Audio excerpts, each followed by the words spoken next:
मुख्यमंत्री आदरणीय देवेंद्र फडणवीस साहेबांनी काही आठवड्या अगोदर गोड्या पाण्यामधल्या माशांचं धोरण तयार करण्याचा एक अजेंडा आमच्या समोर दिलेला आहे आणि त्या दृष्टिकोनातून आज नागपूर जिल्ह्याच्या दृष्टिकोनातून आपल्याला उत्पादन वाढवणं आणि इकडल्या मच्छीमारांना मदत करणं या दृष्टिकोनातून आज आमची सगळ्या संबंधित अधिकाऱ्यांबरोबर बैठक झाली आहे।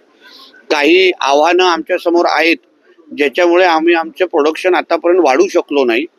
विदर्भाच्या आणि एकंदरीत नागपूरच्या क्षमतेपेक्षा फार कमी आमचं उत्पादन आहे, त्याचा अभ्यास आज आता आम्ही केलेला आहे आणि आम्ही आता दर 3 महिन्याचा एक क्वार्टरली प्लॅन तयार केलेला आहे, ज्या अनुसार आपण आपल्या विदर्भामध्ये नागपूरमध्ये मच्छीमारांना आणि गोड्या पाण्यातल्या मच्छीमारी करणाऱ्या जे काही आमचे मच्छीमार आहेत त्यांना आम्ही मदत कशी करू शकतो, उत्पादन कसं वाढवू शकतो, याच्यामध्ये मत्स्य विद्यालयाची मदत कशी घेऊ शकतो आणि येणाऱ्या कालावधीमध्ये जसं आमच्या कोकणातल्या मच्छीमारांचं उत्पादन फार मोठं आहे तसंच इकडल्या गोड्या पाण्यातल्या मच्छीमारांचं पण उत्पादन वाढवण्याच्या दृष्टिकोनातून आणि त्याचबरोबर काही ॲक्वेरियम सारखे प्रोजेक्ट जसं आम्ही तारापोर ॲक्वेरियमला आम्ही तिथे डेव्हलप करतो आहे, तसंच आपल्या नागपूर विदर्भामध्ये काही ॲक्वेरियम आम्ही आणू शकतो का, त्याही बाबतीमध्ये आमची चर्चा केली। कोल्ड स्टोरेज असो, मत्स्य बीज असो, या सगळ्या बाबतीमध्ये ज्याच्यामुळे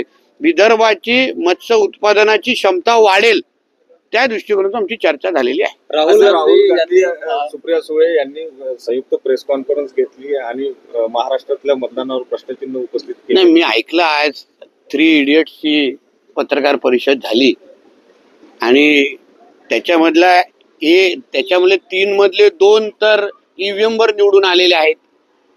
राहुल गांधीजी आणि सुप्रियाताई आमच्या, एक शिवसेनेच्या आमदारांच्या आशीर्वादामध्ये निवडून आलेला आहे, बॅकडोरवाला आहे आमचा संजय राजाराम राऊत, आमच्या भांडूपच्या देवानंद। म्हणजे ह्या तिघांची विश्वासार्हता काय, म्हणजे सगळे तिघांमध्ये दोघं अगर ईव्हीएम वर निवडून आले असतील मग हीच पत्रकार परिषद लोकसभेच्या निवडणुकीच्या नंतर का घेतली नाही, निकालानंतर का घेतली नाही? आम्ही भारतीय जनता पक्षाने एनडीए म्हणून असे शेमड्यासारखे रडत बसलो का?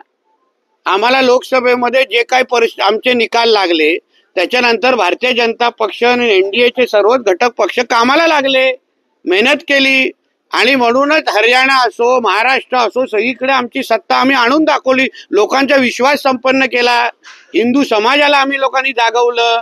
ह्यांच्यासारख्या शेमड्यासारखे रडत बसलो नाही, स्वतः ईव्हीएम वर निवडून यायचे। मग ह्याच्यापेक्षा त्यांना सांगा ना, त्यांचे जे काही निवडून आलेले खासदार आहेत ते सगळ्या जणांनी राजीनामे द्यावे आणि मग बॅलेट पेपरच्या नावाने निवडून यावं। मग बघू एकाच्या पुढे पण खासदार लागतं का, माजी खासदार लागतं ते।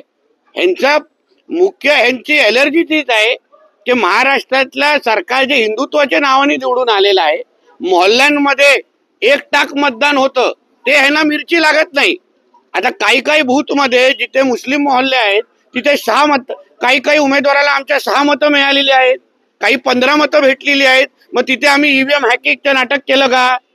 आता मालेगाव सारखी निवडणुका झाल्या, नावाचे मतदारसंघ आहेत जिथे एकाच मतदारसंघामध्ये 1-1, 1.5 लाख मतदान झाल्यामुळे त्यांचा खासदार निवडून आले आहेत। मग तिथे आम्ही शेमड्यासारखे असे बोलत बसलो तर चाललं असतं का? म्हणून ह्या जे तिघं जे काय हे शेमडे जे आज आले आणि मोठे काय पत्रकार परिषद या 3 इडियटनी घेतली ना, जनता हसत होती त्यांच्यावर। स्वतः ईव्हीएमच्या नावाने निवडून यायचं आणि मग आमच्यावर बसून टीका करायची। याच्यापेक्षा लोकांमध्ये जावा, लोकांची मनं जिंका, लोकांसाठी कामं करा जे मोदीजी आणि आमचे फडणवीस साहेब आज करतायत आणि मग तुम्हाला निकालामध्ये त्याचा फरक दिसेल। बांगलादेशी एका युवकाला मारहाण झालेली आहे, त्याच्या घरी आपण नातेवाईकांना भेटलं सुद्धा, काय एका हिंदू तरुणाला त्यांनी गळ्यात रुद्राक्ष घातलेलं, त्याच्या टी शर्टवर जय श्रीराम लिहिलेलं आणि म्हणून ते इजितमा नावाच्या कुठला तरी ह्या मुसलमानांचा कार्यक्रम असतो, तिथे तो मोहम्मद साद नावाचा जो तबलिकी जमातचा कोणतरी प्रवक्ता तिथे आलेला, तबलिकी जमात हे अतिरेकी विचाराचे सगळे लोक एकत्र आहेत, ज्यांनी करोनाच्या काळामध्ये पण आमच्या इथे फार मोठे आतंक इथे पसरवलेलं। ते लोक खारघरमध्ये एकत्र जमतात, 50,000ची परवानगी मागतात आणि 2-2, 3-3 लाख जमतात आणि तिथे जे भडकाऊ भाषण जे होतात आणि त्याच्यामुळे बाहेर येताना ते हिंदू तरुणांवर हात उचलतात. म्हणजे ह्या ज्या तबलिकी जमात आणि इंतिमा नावाचे जे कार्यक्रम होतात ते हिंदूंच्या विरोधातले कार्यक्रम आहेत. आणि म्हणून मी आदरणीय मुख्यमंत्री साहेबांना मी पत्र लिहून विनंती केली आहे की अशा पद्धतीच्या कार्यक्रमावर महाराष्ट्रामध्ये बंदी घालावी,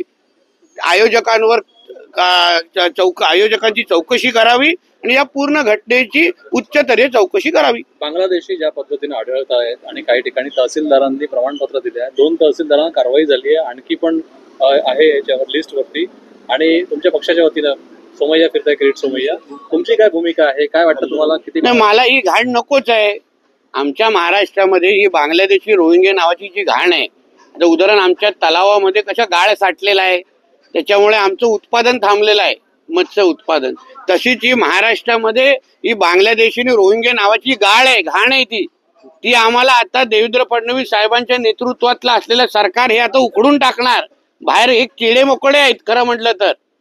ह्यांना ठेचण्याशिवाय आपला महाराष्ट्र सुरक्षित राहू शकत नाही. कारण की हे ज्या ज्या राज्यात ज्या ज्या देशात जातात त्या देशात आणि राज्याला अस्थिरच करतायत. म्हणून ह्यांना बाहेर काढणं एक कार्यक्रम आणि ह्यांची जे काय बिर्याणी खाणारे आमच्या सिस्टम मधले काही जे मोजके जे सडके आंबे आहेत ना, जे खुर्चीवर बसलेल्या अधिकाऱ्यांच्या नावाने, त्यांनाही शिक्षा होणार. त्यांना एवढं त्या बांगलादेशीने रोहिंग्यावर या लोकांना प्रेम असेल ना तर त्यांच्यावर पाठवून देतो पाकिस्तानी बांगलादेशमध्ये त्यांना. सैफ अली खान वरती काय अपडेट आहे आता? कारण की तुम्ही ज्या पद्धतीने म्हणाला सैफ अली खानची अपडेट तुम्ही करीना कपूरला विचारा ना, मला काय म्हणजे राहुल गांधी, संजय राऊत